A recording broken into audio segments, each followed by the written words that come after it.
as I'm healing from Saudi, I'm just learning and allowing myself to also be. I'm just learning how to say, hey, no. I'm just learning to say, hey, that is not in alignment with my values. I'm just learning how to also say no, because I have always known that I was at the mercy of the world. And that's why I went to be a maid. I was responding to being at the mercy of the world. And I'm meeting myself to a point where if you don't force people to help you, unfortunately, sometimes they won't. Sometimes your destiny helpers, you'll have to force them. You'll have to... Unfortunately, not all of us go through this. Unfortunately, some of our destiny helpers, some you have to force. Some you have to tell, hey, my value is this. My value is not what you're telling me. It is not an everybody's case. It's some of us. It's unfortunate. Now, since I'm learning to be vocal, I'm learning to say what I want, I'm learning my values, I'm learning my worth, I'm learning my non-negotiables, I'm also having a voice. I'm not in the position of bending too much. Now, this is still in the case because I feel pressured to be in a relationship, and these are some of the things that are making it difficult.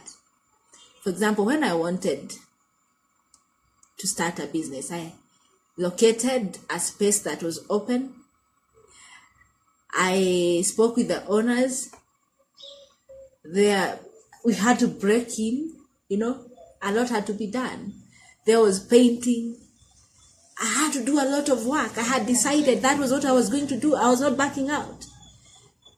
The fact that even the door had to be broken down, I was decided this is a space I want to start my photography business, So if you see me out there now as a strong Beth, as a Beth who is healing from trauma and a part of her has died and a new Beth is up.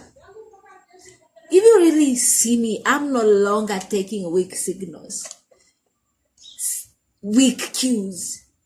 Relationships are work, and if you're following me, I'm saying this very many times. Even family, wacha hiyo ya bwana, even family, even sibling relationships are very hard.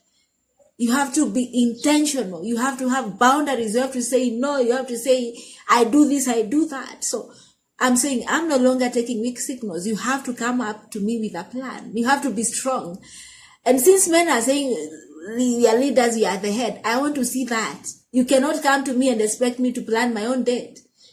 I have met people who actually tell me, whenever you decide to come, that is so unromantic. Like, nitakuwa nakuja alafu unasema ni mimi nilijileta. Call me, it makes me feel wanted. Plan, it will start preparing me to listen to you. But whenever you are allowing me to make the plans, then I assume and start leading, and then you're angry, you're being emasculated, then it's your fault. And I'm not entertaining that. I learned the hard way that sometimes you have to say no. If only I had said no to Saudi, I wouldn't be here, feeling the way I'm feeling, knowing the things I know. Too much information, man. Anyway, I'm moving from regret and hurt to lessons and changes. And one of it is, if you really want a relationship with me, just like I go hard for the things I want you to come that hard. I want to be wanted that hard. Weak cues, weak signals will be ignored. Come strong.